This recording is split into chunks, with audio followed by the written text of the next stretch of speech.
ನಮಸ್ಕಾರ. ಇವತ್ತು ನಾನು ಯಾವ ಟಾಪಿಕ್ ಬಗ್ಗೆ ಮಾತಾಡ್ತಾ ಇದ್ದೀನಪ್ಪ ಅಂತ ಹೇಳಿದ್ರೆ, ಮೋಸ್ಟ್ ಇಂಪಾರ್ಟೆಂಟ್, ನಮಗೆಲ್ರಿಗೂ ಈ ನಡುವೆ ಆತಂಕ ಹುಟ್ಟುತ್ತಾನೆ ಇದೆ. ನಮಗೆ ಎಷ್ಟೋ ಸತಿ ಆ್ಯಂಕ್ಷಸ್ ಆದಾಗ ಎದೆ ಹಿಡ್ಕೊಂಡಂಗೆ ಆಗುತ್ತೆ, ಮಧ್ಯರಾತ್ರಿ ಎಚ್ಚರ ಆದಂಗೆ ಆಗುತ್ತೆ, ಕೈಕಾಲೆಲ್ಲ ಬೆವರೋದಾಗಿರ್ಬೋದು. ಇದೆಲ್ಲವೂ ಆತಂಕ, ಆ್ಯಂಗ್ಸೈಟಿ, ಪ್ಯಾನಿಕ್ ಅಟ್ಯಾಕ್ ಸಿಂಪ್ಟಮ್ಸ್ಗಳು. ಆದರೆ ಎಲ್ರಿಗೂ ಆತಂಕ ಇರುತ್ತೆ. ಯಾರಿಗೆ ಆತಂಕ ಇರಲ್ಲ ಹೇಳಿ? ಈಗ ನಾವು ಒಂದು ರೈಲ್ವೆ ಸ್ಟೇಷನಿಗೆ ಹೋಗಬೇಕಾದ್ರೆ ಆತಂಕ ಇರುತ್ತೆ, ಬೆಳಗ್ಗೆ ಎದ್ದು ಆಫೀಸ್ ರೀಚ್ ಆಗೋ ತನಕ ಆತಂಕ ಇರುತ್ತೆ, ಮಕ್ಕಳು ಮನೆಗೆ ಸರಿಯಾದ ಟೈಮಿಗೆ ಬರಲಿಲ್ಲ ಅಂತ ಹೇಳಿದರೆ ಆತಂಕಕ್ಕೆ ಒಳಗಾಗ್ತೀವಿ, ನಮ್ಮ ಯಜಮಾನರು ಸರಿಯಾದ ಟೈಮಿಗೆ ಬರಲಿಲ್ಲ ಅಂತ ಹೇಳಿದರೆ ಆತಂಕಕ್ಕೆ ಒಳಗಾಗ್ತೀವಿ. ಹೀಗೆ ಹಲವಾರು, ಯಾರಿಗೋ ಕಾಲ್ ಮಾಡ್ತೀವಿ, ಅವ್ರು ವಾಪಸ್ ಕಾಲ್ ಮಾಡಲ್ಲ ಅಂತ ಹೇಳಿದರೆ ಆತಂಕಕ್ಕಾಗುತ್ತೆ, ಅಥವಾ ಯಾರೋ ನಮಗೆ ಇಷ್ಟಪಟ್ಟವರು ಫೋನ್ ಎತ್ತಲಿಲ್ಲ ಅಂತ ಹೇಳಿದರೆ ಆತಂಕಕ್ಕೆ ಒಳಗಾಗ್ತೀವಿ. ಹೀಗೆ ಪ್ರತಿಯೊಂದು ಸಣ್ಣ ಸಣ್ಣ ವಿಷಯಕ್ಕೂ ನಾವೆಲ್ಲರೂ ಆ್ಯಂಗ್ಸೈಟಿಗೆ ಒಳಗಾಗೇ ಆಗ್ತೀವಿ. ಆದರೆ ಇದೆಲ್ಲವೂ ಟೆಂಪ್ರರಿ ಆ್ಯಂಗ್ಸೈಟಿ. ಎಷ್ಟೋ ಸತಿ ನಮಗೆ ಬರ್ತಕ್ಕಂಥ ಆಲೋಚನೆಗಳು ಟೆಂಪ್ರವರಿ ಆಗಿರುತ್ತೆ. ಆದರೆ ನಮಗೆ ಸದಾ ಕಾನ್ಸ್ಟೆಂಟಾಗಿ ಭಯ ಆಗ್ತಾ ಇದ್ರೆ, ಕಾನ್ಸ್ಟೆಂಟಾಗಿ ಆ್ಯಂಕ್ಷಸ್ ಆಗ್ತಾ ಇದ್ರೆ, ಕೆಲವು ಟಿಪ್ಸ್ಗಳನ್ನು ಕೊಡ್ತಾ ಹೋಗ್ತೀನಿ ಆ ಆ್ಯಂಗ್ಸೈಟಿಯಿಂದ ಆಚೆ ಬರಲಿಕ್ಕೆ. ಮೊದಲನೇದಾಗಿ ನೋಡಿ, ನಾನು ಯಾವುದೋ ಒಂದು ಬಗ್ಗೆ ಆಲೋಚನೆ ಮಾಡ್ತಾ ಇರ್ತೀನಿ ಅಂತ ಇಟ್ಕೊಳ್ಳೋಣ, ಓಕೆನಾ? ನಾನು ನಿಮಗೆ ಅದ್ರ ಬಗ್ಗೆ ಆಲೋಚನೆ ಮಾಡಬೇಡ ಅಂತ ಹೇಳಿದರೆ 100 ಟೈಮ್ಸು ಆ ಆಲೋಚನೆ ಥಾಟ್ಸು ನಮಗೆ ಮಲ್ಟಿಪ್ಲೈ ಆಗಿ ಬರುತ್ತೆ. ಯಾವಾಗ ನಾವು ಆ ಥಾಟಿಗೆ ಅಷ್ಟು ಪವರ್ ಕೊಡದೆ ಹೋದಾಗ ಅದು ಕಡಿಮೆ ಆಗ್ತಾ ಹೋಗುತ್ತೆ. ಹಾಗಾಗಿ ನೀವು ಅಷ್ಟೇ, ನಿಮ್ಮ ಮನಸ್ಸಲ್ಲಿ ಬರ್ತಕ್ಕಂಥ ಆಲೋಚನೆಗಳು ಎಲ್ಲವೂ ನಿಜ ಅಲ್ಲ. ಎಷ್ಟೋ ಸತಿ ನೋಡಿ, ನೀವು ಅಂದ್ಕೊಂಡಿದ್ದೆಲ್ಲ ಆಗೇ ಇರಲ್ಲ ಅಲ್ವಾ? 80% ನಮ್ಮ ಲೈಫಲ್ಲಿ ನಾವು ಎಷ್ಟು ಸತಿ ಭಯ ಪಟ್ಟಿರ್ತೀವಿ, ಆ ಘಟನೆಗಳು ನಡೆಯೋದೇ ಇಲ್ಲ.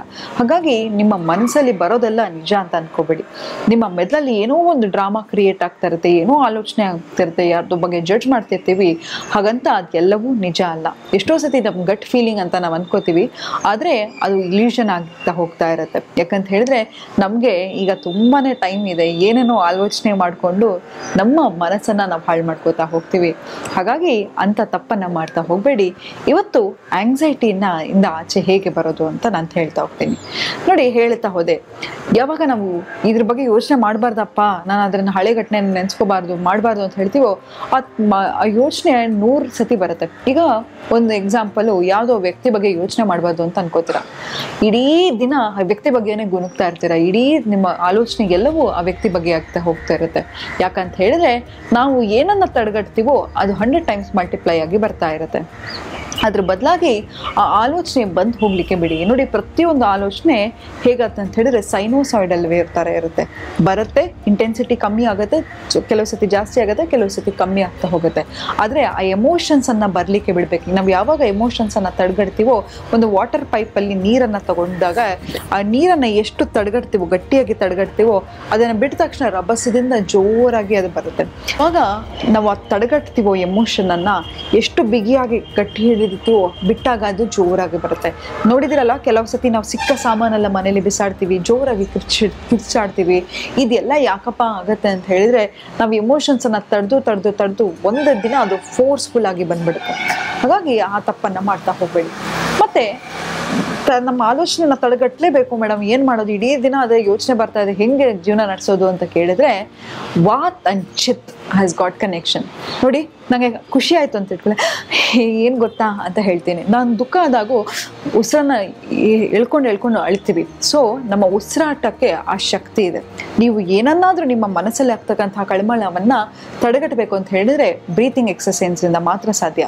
ಹಾಗಾಗಿ ಈ 4-7-8 ಗ್ರೌಂಡಿಂಗ್ ಟೆಕ್ನಿಕ್ ಅನ್ನೋದು ಮೋಸ್ಟ್ ಪವರ್ಫುಲ್ ಟೆಕ್ನಿಕ್. ಹೇಗೆ ಮಾಡೋದು ಅಂತ ಹೇಳಿದ್ರೆ, ನಿಮ್ಮ 2 ಕೈಗಳನ್ನು ನಿಮ್ಮ ತೊಡೆ ಮೇಲೆ ಇಟ್ಕೊಳ್ಳಿ. Close your eyes, relax yourself. ನಿಮ್ಮ ಸ್ಪೈನನ್ನು ಸ್ಟ್ರೇಟಾಗಿ ಇಟ್ಕೊಳ್ಳಿ. Slowly to the count of 4 inhale, ನಿಧಾನವಾಗಿ ಉಸಿರನ್ನು ತಗೊಳ್ಳಿ. 1 2 3 4. Hold your breath for 7 count. 1 2 3 4 5 6 7. Slowly release. 1 2 3 4 5 6 7 8. 4 count inhale ಮಾಡೋದು, ಹೋಲ್ಡ್ ಮಾಡಿ, ಸ್ಲೋಲಿ 8 ಕೌಂಟಿಗೆ ಎಕ್ಸೆಲ್ ಮಾಡಿ. ಇದನ್ನು ಮಾಡೋದ್ರಿಂದ ಏನಾಗುತ್ತೆ ಅಂತ ಹೇಳಿದ್ರೆ ಇದು ಸಾರ್ಟ್ ಆಫ್ ಗ್ರೌಂಡಿಂಗ್ ಎಕ್ಸಸೈಸ್. ಎಷ್ಟೋ ಸತಿ ನಮಗೆ ಮಲಗುವಾಗ ನಿದ್ದೆ ಬರ್ತಾ ಇರಲ್ಲ. ಇದನ್ನು ಮಾಡ್ತಾ ಹೋದಾಗ ಒಂದು 4 ಸೆಟ್ 5 ಸೆಟ್ ಮಾಡ್ತಾ ಹೋದಾಗ ಸೆಂಟರ್ಡ್ ಆಗ್ತೀರಾ, ಗ್ರೌಂಡೆಡ್ ಆಗ್ತೀರಾ. ಹಾಗಾಗಿ ಈ ಗ್ರೌಂಡಿಂಗ್ ಎಕ್ಸಸೈಸನ್ನು ಮಾಡ್ತಾ ಹೋಗಿ. ಮತ್ತು ಮೋಸ್ಟ್ ಇಂಪಾರ್ಟೆಂಟ್ ಏನಪ್ಪ ಅಂತ ಹೇಳಿದ್ರೆ ಭ್ರಾಮರಿ ಪ್ರಾಣಾಯಾಮ.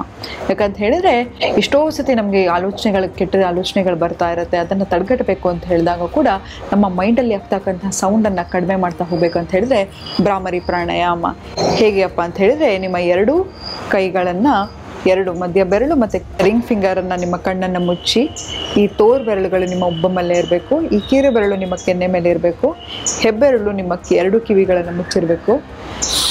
ಮೆಲ್ಲಗೆ ಉಸಿರನ್ನು ತಗೊಂಡು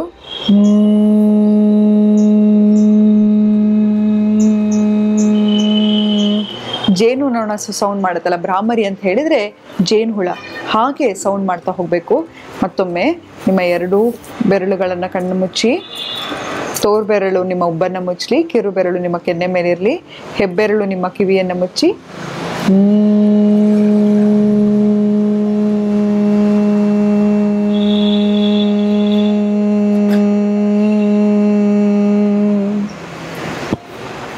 ಇದನ್ನು ಮಾಡೋದ್ರಿಂದ ಕೂಡ ನಿಮ್ಮ ಮನಸ್ಸಲ್ಲಿ ಆಗ್ತಕ್ಕಂತಹ ಡಿಸ್ಟರ್ಬೆನ್ಸ್ ಆಗಿರ್ಬೋದು ಅಥವಾ ಕಾನ್ಸ್ಟೆಂಟಾಗಿ ಯೋಚನೆ ಬರ್ತಾ ಇದೆ, ಇದನ್ನು ಗ್ರೌಂಡಿಂಗ್ ಮಾಡ್ಬೋದು. ಮತ್ತು ನಾವೆಲ್ಲ ಟಿ ವಿ ನೋಡ್ತಾ ಇರ್ತೀವಿ, ಇಲ್ಲ ಏನೋ ಮಾಡ್ತಾ ಇರ್ತೀವಿ.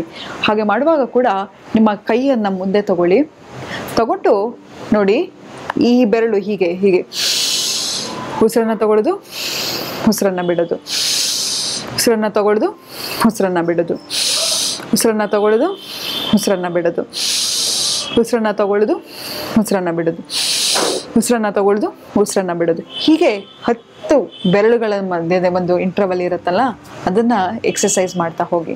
ಇದನ್ನು ಮಾಡೋದ್ರಿಂದ ಕೂಡ ನಮ್ಮ ಬ್ರೀತಿಂಗ್ ಯಾವಾಗ ರೆಗ್ಯುಲೇಟ್ ಆಗ್ತಾ ಹೋಗುತ್ತೋ ನಮ್ಮ ಆಲೋಚನೆಗಳು ರೆಗ್ಯುಲೇಟ್ ಆಗ್ತಾ ಹೋಗುತ್ತೆ. ಶುರುಗೆ ಹೇಳಿದೆ, ನಿಮ್ಮ ಆಲೋಚನೆ ಹೇಗಿರುತ್ತಪ್ಪ ಅಂತ ಹೇಳಿದ್ರೆ ಸೈನೋಸಾಯ್ಡಲ್ ವೇವ್ ಥರ.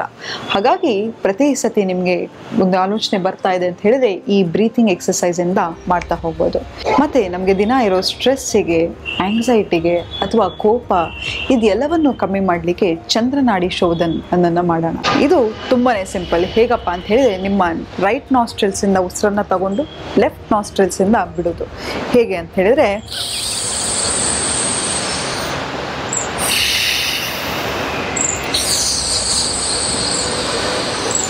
ರೈಟ್ ನಾಸ್ಟ್ರಿಲ್ಸಿಂದ ಉಸಿರನ್ನು ತಗೊಳ್ಳೋದು, ಲೆಫ್ಟ್ ನಾಸ್ಟ್ರಿಲ್ಸಿಂದ ಉಸಿರನ್ನು ಬಿಡೋದು. ಹೀಗೆ 11ರಿಂದ 12 ಸತಿ ಮಾಡಿದಾಗಲೂ ನಿಮಗೆ ಯಾವುದೇ ರೀತಿಯ ಸ್ಟ್ರೆಸ್ ಆಗಿರಲಿ, ಆಂಗ್ಸೈಟಿ ಆಗಿರಲಿ ಕ್ರಮೇಣವಾಗಿ ಕಡಿಮೆ ಆಗ್ತಾ ಹೋಗುತ್ತೆ. Chandra is a god of emotions ಅಂತ ಹೇಳ್ತಾರೆ. ಹಾಗಾಗಿ ನಮ್ಮ ಎಮೋಷನ್ಸನ್ನು ಕಂಟ್ರೋಲ್ ಮಾಡೋದು ತುಂಬಾ ಸುಲಭ. ಈ ಥರ ಕೆಲವು ಸಣ್ಣ ಸಣ್ಣ ಟ್ಯಾಕ್ಟಿಕ್ಸಿಂದ, ಯೋಗಾಭ್ಯಾಸದಿಂದ ನಮ್ಮ ಎಮೋಷನ್ಸನ್ನು ಕಂಟ್ರೋಲ್ ಮಾಡ್ತಾ ಹೋಗ್ಬೋದು. ನೋಡಿ, ನಮ್ಮ ಎಮೋಷನ್ಸ್ ಹೇಗಿರಬೇಕಪ್ಪ ಅಂತ ಹೇಳಿದ್ರೆ, ನಾವು ಹೇಗೆ ನಮ್ಮ ದುಡ್ಡನ್ನು ಲಾಕರಲ್ಲಿ ಬಚ್ಚಿಡ್ತೀವೋ ಹಾಗೆ ಎಲ್ಲರ ಮುಂದೆ ಸಿಟ್ಟು ಮಾಡ್ಕೊಳ್ಳೋದಾಗಿರ್ಬೋದು, ಎಲ್ಲರ ಮುಂದೆ ಕೋಪ ಮಾಡ್ಕೊಳ್ಳೋದಾಗಿರ್ಬೋದು, ಎಲ್ಲರ ಮುಂದೆ ಅಳೋದಾಗಿರ್ಬೋದು, ಅದು ನಮ್ಮನ್ನು ತುಂಬ ವೀಕ್ ಪರ್ಸನ್ ಆಗಿ ತೋರಿಸುತ್ತೆ. ಹಾಗಾಗಿ ಆ ತಪ್ಪನ್ನು ಮಾಡ್ಕೊತಾ ಹೋಗಬೇಡಿ. ಮತ್ತು ಇನ್ನೊಂದು ಇಂಪಾರ್ಟೆಂಟ್ ಹೇಳಿದರೆ, ನಮ್ಮ ನರ್ವಸ್ ಸಿಸ್ಟಮನ್ನು ಕೂಲ್ ಮಾಡಲಿಕ್ಕೆ ನಿಮ್ಮ 2 ಹೆಬ್ಬೆರಳುಗಳನ್ನು ಈ ರೀತಿಯಲ್ಲಿ ಮಡ್ಚಿಕೊಂಡು ಸ್ಟ್ರೈಟಾಗಿ ಕೂತ್ಕೊಂಡು inhale and slowly exhale, inhale and slowly exhale. ಇದನ್ನು ಮಾಡೋದ್ರಿಂದ ಕೂಡ ನಿಮ್ಮ ನರ್ವಸ್ ಸಿಸ್ಟಮ್ ಕೂಲ್ ಆಗ್ತಾ ಹೋಗುತ್ತೆ. ಈ ಕೆಲವು ಸಣ್ಣ ಸಣ್ಣ ಟ್ರಿಕ್ಸ್ಗಳನ್ನು ಕಲ್ತ್ಕೊಳ್ಳೋಣ, ನಾವು ಖುಷಿಯಾಗಿರೋಣ, ನೆಮ್ಮದಿಯಾಗಿರೋಣ ಅಂತ ಹೇಳ್ತಾ ಇವತ್ತಿನ ಸಂಚಿಕೆಯನ್ನು ಮುಕ್ತಾಯಗೊಳಿಸ್ತಿದ್ದೀನಿ. ಧನ್ಯವಾದಗಳು.